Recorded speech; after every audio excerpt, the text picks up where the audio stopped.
నిత్య నరకం నుంచి తప్పించుకోలేడు. చచ్చిన తర్వాత ఎక్కడికి వెళ్తామనే భయము ప్రతి నాయకుడికి, ప్రతి ఐశ్వర్యవంతుడికి, ప్రతి అధికారికి. నరకము రెండు స్వర్గము.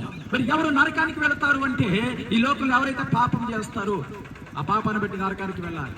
మరి అటు రీతిగా మనం చూసినప్పుడు ఏ మనుష్యుడు కూడా పాపం లేనివాడుగా లేడు. ప్రతి మనుష్యుడు కూడా అబద్ధికుడు. కాబట్టి ప్రతి మానవుడు కూడా ఖచ్చితంగా పాపంలో బంధించబడి ఉన్నాడు. పాపాన్ని బట్టి నిత్య నరకానికి వెళ్ళాలి.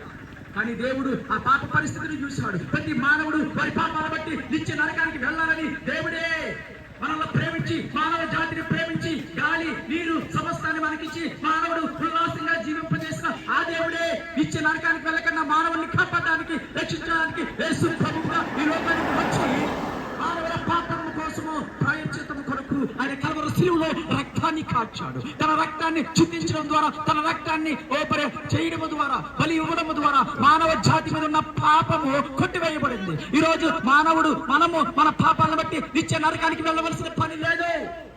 మన పాపాలను బట్టి మనం నిత్య నరకానికి వెళ్ళవలసిన పని లేదు. ఎందుకంటే దానికోసము ప్రభువైన యేసు కల్వరి శిలువలో తన రక్తాన్ని కాచాడు. తన రక్తాన్ని చిందించడం ద్వారా మానవుడు నిత్య నరకానికి వెళ్ళవలసిన పని లేదు. మానవుడు వారి పాపాలను బట్టి నరకానికి వెళ్ళవలసిన పని లేదు.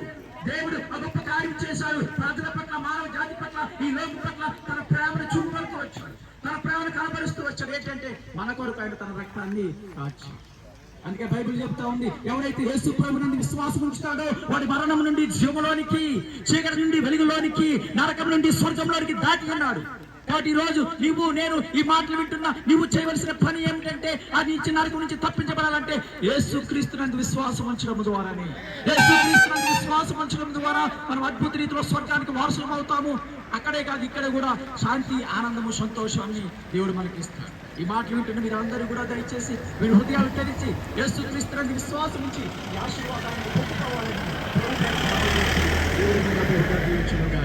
ఆమేన్. ఈ ప్రజలు ప్రేమించి నిరీక్షమైన మాటలు వినబడడానికి ఉపదేశం, వెల కట్టలేని, విలువ కట్టలేని గొప్ప జీవము కలిగిన మాటలు ఈ సువార్తను ప్రభావ ఈ ప్రజలు వినడానికి కృప చూపాలి. వింటున్న ప్రభావ మాటలు విన్నటువంటి వారి హృదయాలను తెరవండి. వారి హృదయాల్లో ఈ సువార్త ఫలింపజేసి యేసుక్రీస్తునందు విశ్వాసం ఉంచడానికి కృపనివ్వండి. తద్వారా వారి జీవితాల్లో, వారి కుటుంబాల్లో సంతోషం, ఆనందం, ఆశీర్వాదం ఇవ్వండి. అంత మాత్రమే కాదు ప్రభా, ఈ లోకం విడిచిన తర్వాత వారి నిత్య నరకానికి వెళ్ళకుండా ఈ బిడ్డలుగా, నీ రాజ్య వారసులుగా, స్వర్గపు వారసులుగా ఈ బిడ్డలు జీవించబడుదురుగా.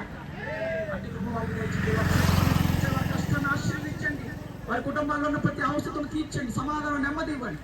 కీడి అపాయించి తప్పించండి. నిత్య నరకం నుంచి తప్పించి నీ బిడ్డలుగా, నీ వారసులుగా, నిన్ను ప్రేమించి నిన్ను సేవించే బిడ్డలుగా లేవనెత్తమని మహిమ, ఘనత, ప్రభావం మీకు ఆరోపిస్తూ యేసుక్రీస్తు వారి నామంలో ప్రార్థిస్తున్నా పరమ తండ్రి. ఆమేన్.